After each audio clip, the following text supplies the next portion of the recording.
executed in cold blood. A South African farmer was shot 5 times by intruders. That's shocking, but his brutal murder is just one of a series of attacks against farmers in South Africa. And some say the government is encouraging these heinous crimes. The question, why? Our Chuck Holden went there to find the answer. South African farmers Mariandra Hunis and her husband John were asleep when the 32-year-old mother of 3 woke up to a scary sound. I heard what the police explained to me afterwards was the cocking of the gun. And as I sat up straight, the 2 attackers were standing at my feet with a gun pointed at me, and they started screaming. Me and my husband woke up, and we calmly explained to them that we don't have money in the house, but they can take anything they want. They shot Johan 5 times right next to me. The men executed her husband in cold blood, but they weren't finished. So when they demanded to take me downstairs, we had a little struggle. I refused, because I know if they take you aside, they normally rape you, and then you get killed. So at that point, my little girl put her hand up, and she said to them, "You want money? I've got money. I have a piggy bank. You can take my piggy bank. Just leave my mommy alone." Inexplicably, the men left without doing any more harm or robbing the house. Another brutal murder in a series of attacks on predominantly white farmers in South Africa, which some say are being encouraged by the government. We have very senior, prominent political leaders who publicly sing songs about killing farmers. Ernst Roots heads AfriForum, a civil rights organization based in Pretoria. They would say, well, this minority community, they have all the wealth. It's because they stole everything from you and they exploited you. Your chances of being murdered if you're a commercial farmer is twice as high as if you're a police officer in South Africa, which clearly shows that there's a very serious problem. Now, farmers and businesses are forced to hire private security companies for protection. Ian Cameron leads one such team. We make sure that our community structures and that our members in the region, that their property is kept safe, and that we make sure that, for example, their farms aren't burned down. In the last week here, several farms were set on fire, and we need to make sure that doesn't happen. The South African government has over 42 million acres of land that's publicly owned. That means that it could give every South African family over 2.5 acres of their own property if it wanted to. But instead, it's been pushing this idea of expropriation without compensation. That means taking land away from the farmers who have title and deed to their land, some of whom have been on their property for generations.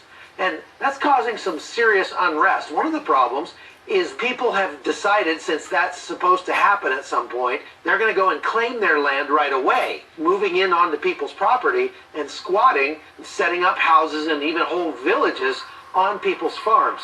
You know, for the past 2 to 3 years, the expropriation without compensation issue regarding land has become a major topic in the public debate in South Africa. Since that has happened, we've seen a drastic increase of illegal land occupation. In fact, what we've recorded is more than 110 cases since January of 2019 where land is being illegally occupied. A lot of it is state land, and other times it's private land. The promise of free land is causing another problem: massive illegal migration. Now you've got literally millions of illegal immigrants coming across our borders. Our borders aren't protected at all. Social welfare doesn't exist in very many countries in Africa, and this slum behind me is part of why. I'm just north of Pretoria. This place is inhabited by several thousand people. Many of them are illegal immigrants who have come in from other African countries. The reason they come here is to work on the farms, and because the women can get money for the babies that they have in the form of a stipend. And they actually live on that stipend, creating a large number of illegal migrants coming south across the border in order to take advantage of those welfare programs. I think the risk is that if you take the health system, now these people are clogging up the health system, and local people that can't afford private health care are now being left behind. This huge wave of migrants has caused a backlash of violent riots and protests across the country. Yet another reason many believe the South African government is losing control. So we need to build a sustainable future in South Africa. The rate at which South Africans are leaving the country is absolutely huge, especially educated people, and we need to create a scenario where we can change that. In Pretoria, I'm Chuck Olton for CBN News. Well, you know, when Nelson Mandela was with the African National Congress, the big thing was that he was finally elected president, and apartheid supposedly was over, and everybody thought apartheid was terrible, etc.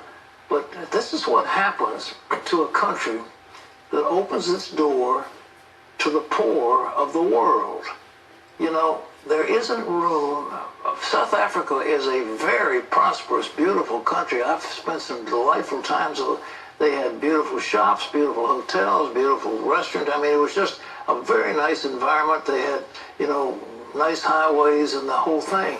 But you bring in a whole lot of squatters who have no education and no means of livelihood, and you let them come into your country without any restrictions, and the next thing you know, it's chaos. That's what's going to happen to America if we just open the doors to all the poor in the world and let them come in.